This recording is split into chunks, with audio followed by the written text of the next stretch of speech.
Fala pessoal, tudo bem? Dando início aqui ao segundo episódio da nossa série sobre câncer renal, hoje a gente vai discutir um pouquinho sobre os principais sintomas que a gente encontra no indivíduo que tem o diagnóstico de câncer renal.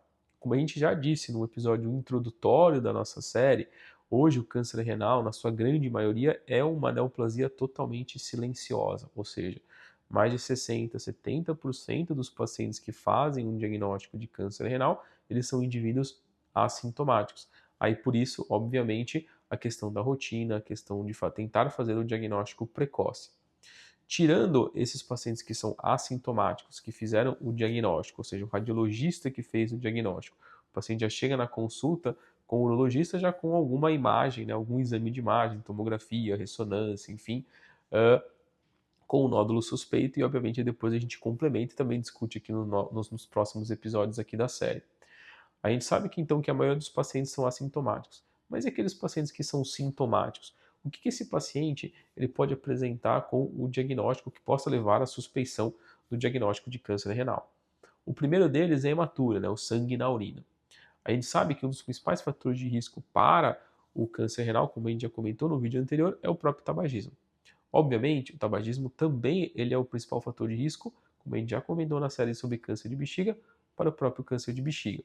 Então, obviamente, quando o paciente ele apresenta a hematura como diagnóstico, a gente vai ter que tanto investigar a bexiga quanto o rim, porque obviamente um sintoma do paciente que tem câncer renal pode ser a hematura, principalmente aonde que vai estar localizado esse nódulo. Se esse nódulo renal estiver muito mais central e muito mais próximo e invadindo o sistema coletor, né, onde drena a urina, esse paciente pode ter sim como sintoma a hematura.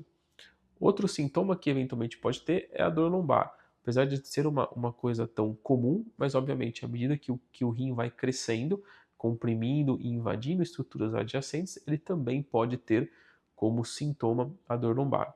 Obviamente, aí também já entrou no diagnóstico diferencial da dor lombar, como vertebropatias, dor muscular, a própria cólica renal, mas obviamente a gente investiga numa menor porcentagem aí a própria neoplasia renal.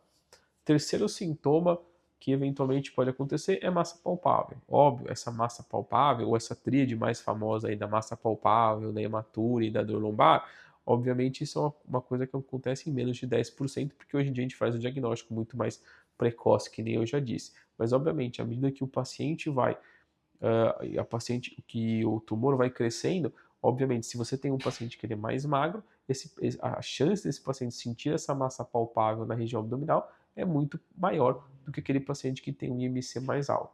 Mas a princípio seriam esses os principais sintomas. Outros sintomas que eventualmente o paciente pode ter é anemia, fadiga, cansaço, perda de peso, ou seja, o que a gente chama de sintomas constitucionais, que eventualmente esse paciente tem algum problema. Então ele está perdendo peso por quê? Ele desenvolveu essa anemia por quê? Essa fraqueza por quê? Então são sintomas que obviamente podem ser outras doenças que esse paciente pode ter, mas obviamente ele entra naquele quadro daquela síndrome consumptiva que a gente fala, que obviamente também vai merecer a própria investigação acerca desse problema.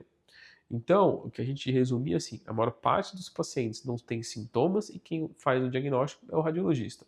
Outros sintomas que esse paciente pode ter são aquela síndrome consumptiva que a gente sempre fala e que obviamente sempre vai merecer, fora a questão do sangramento, da massa palpável e da dor lombar, mas que também entram em diagnósticos diferenciais de outras patologias.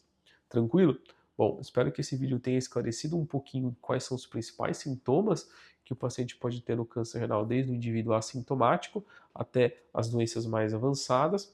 E no próximo vídeo, fiquem ligados que a gente vai discutir um pouquinho sobre como é que a gente faz o diagnóstico, quais os exames necessários para fazer o diagnóstico do câncer renal. E se você não se inscreveu, aproveita, se inscreve no canal, ative as notificações e fique ligado, porque toda semana tem conteúdo novo aqui no canal. Tranquilo? Até mais!